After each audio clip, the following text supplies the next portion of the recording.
नमस्कार। आर के त्यागी, गाजियाबाद, NCR दिल्ली। ओम सच्ची जनवाणी चैनल पर आपका स्वागत है। चैनल को सब्सक्राइब करें प्लीज़। वीडियो को लाइक, कमेंट, शेयर करें ताकि सभी रिटायरी साथियों तक जाए, और चैनल को सब्सक्राइब अवश्य कर लें। 1 सेकंड लगेगा, हमारे चैनल का विस्तार होगा। रिटायरीज़ का चैनल है, बैंक रिटायरीज़ की अपडेट्स आपको देता हूँ। आइए आज वीडियो शुरू करते हैं। ये हमारे एडवोकेट सेवाराम जी हैं जो AGM हैं, रिटायर्ड AGM हैं बैंक के। तो वो केसेस को देखते हैं। सिंगला जी वाला केस देख रहे हैं और एक दिल्ली हाई कोर्ट का भी केस था पेंशन अपडेशन में 2010 का, उसको भी देख रहे हैं। आइए, उन्होंने एक मैसेज भेजा, वो आपको बता देता हूँ। हमारे अधिवक्ता श्री सेवाराम द्वारा भेजा गया संक्षिप्त नोट। उद्धरण महोदय, आप जानते हैं कि बैंक कर्मचारियों का पेंशन अपडेशन मामला, जिसे PNB, PSB और ओरिएंटल बैंक के कर्मचारी 2016 में पंजाब और हरियाणा उच्च न्यायालय में हार गए थे। ये कौन लोग थे? PNB, PSB और ओरिएंटल बैंक के कर्मचारी 2016 में पंजाब और हरियाणा उच्च न्यायालय में हार गए थे।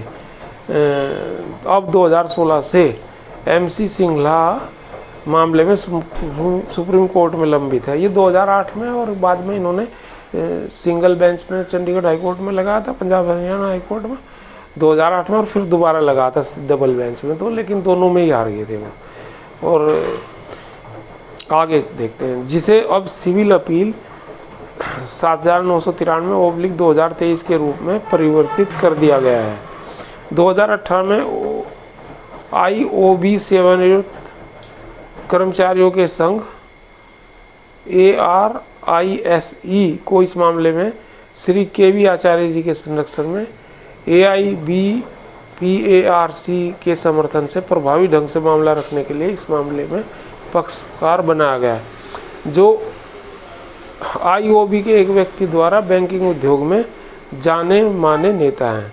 वास्तव में MC सिंघला मामले में बहुत पहले 2010 में ARICE ने पेंशन अपडेशन के लिए दिल्ली उच्च न्यायालय में एक रिट याचिका संख्या 5030/2010 दायर की थी, और मैं उपरोक्त दोनों मामलों में ARISE का वकील हूँ।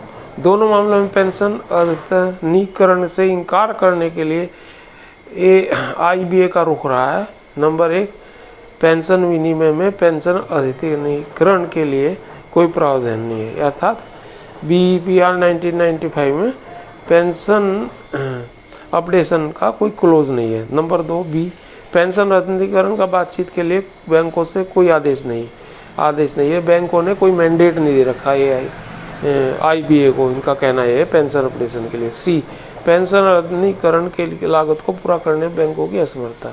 और तीसरे नंबर पे उनका ये है लॉजिक कंटेंशन की पेंशन अपडेशन के लिए उसको लागत पूरा करने के लिए पैसा नहीं है, असमर्थ है बैंक। हमने सुप्रीम कोर्ट के साथ साथ दिल्ली उच्च न्यायालय में भी IBA के दावों का दृढ़ता से खंडन किया, और पहले ही दस्तावेजों और AIBOC को IBA के पत्रों को रिकॉर्ड में रखा, जिसमें दिखाया गया कि अद्यतनीकरण पर विशेष रूप से सहमति हुई थी और IBA द्वारा 26/3/1994 को हस्ताक्षरित थे, और जिसके आधार पर दिसंबर 1994 में IBA ने सभी बैंकों को 31/12/1987 तक सेवानिवृत्त हुए लोगों की पेंशन अपडेट करने का निर्देश दिया था। और विनिमय 35 में प्रावधान विशेष रूप से किया गया था, और इसे 2003 में संशोधन के माध्यम से भविष्य में भी लागू किया गया था।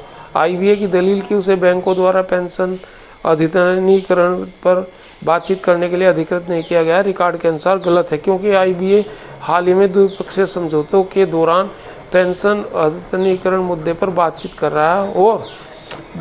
रहा था और पेंशन अपडेशन मुद्दे को 6 महीने में के भीतर हल करने के लिए यूनियनों के साथ 9/3/2024 को एक समझौते पर हस्ताक्षर भी किए हैं। हमने 8/10/2024 को दिल्ली उच्च न्यायालय के समक्ष 9/3/2024 के उक्त समझौते को रखा, और न्यायालय ने इसे रिकॉर्ड में लिया है।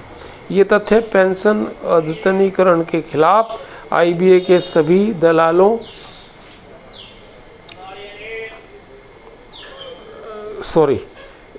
आईबीए की सभी दलीलों का पूरी तरह से जवाब देते हैं, खंडन करते हैं, उन्हें खारिज करते हैं। दिल्ली उच्च न्यायालय ने मामले को सुप्रीम कोर्ट के मामले के नतीजे की प्रतीक्षा में 7 फरवरी 2025 तक के लिए स्थगित कर दिया। यानी कि जब सुप्रीम कोर्ट से सिंगला वाले केस में डिसीजन आएगा वो इस पर भी लागू हो जाएगा।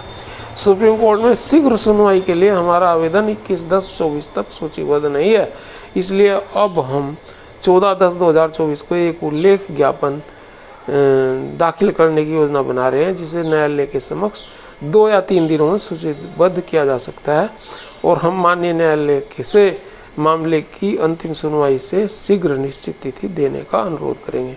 ये सेवाराम जी हैं, रिटायर्ड एजीएम, अपने बैंक्स के हैं और दोनों केस को देख रहे हैं, सुप्रीम कोर्ट में भी हाई कोर्ट में भी। सिंगला वाला केस मेन है तो इसको देख रहे हैं और मैंने इसके बारे में थोड़ा सा आपको हिंट पहले भी अपने वीडियोज़ में दिया था।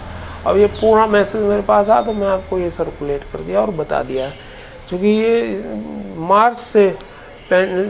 मार्च में सुनवाई होनी थी, जैसा कि पिछले डिसीजन में बताया था, और जनवरी के करीब में सुनवाई हुई थी और वो अब तक पेंडिंग चल रहा है और लगातार कंप्यूटर जनरेटेड डेट आती रहती है और वो बाद में झूठी साबित होती है।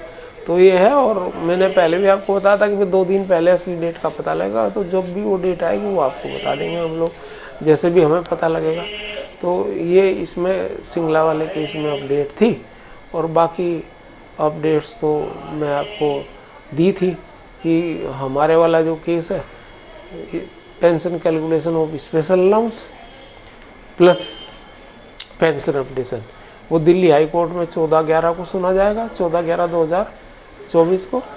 और ग्रेजुएटी रिकैलकुलेशन का केस जो है, जो ALC DLC के आधार पर है और जिसमें नैनीताल हाई कोर्ट का डबल बेंच का डिसीजन है, इंक्लूडिंग चीफ जस्टिस मैडम है वो वहाँ की चीफ जस्टिस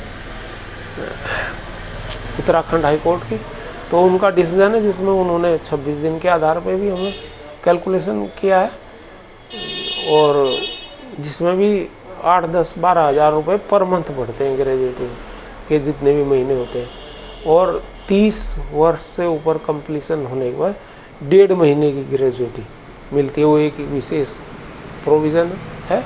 इसके अलावा DA और स्पेशल अलाउंस पे ग्रेजुएटी अवार्ड की है और ब्याज भी दिया है। तो वो हमारा जो है वो भी 18/11 में दिल्ली हाई कोर्ट में सुना जाएगा और 28/10 में शायद है, 28/10 में मतलब अक्टूबर के लास्ट में सुप्रीम कोर्ट में भी इस आधार को लेकर के कि सुनवाई सुप्रीम कोर्ट में होनी है दिल्ली हाई कोर्ट में, ये चीज़ IBA ने हमें रेस्पोंडेंट बनाया, वो भी हमारा एक केस है जिसमें ये तीनों चीज़ हैं।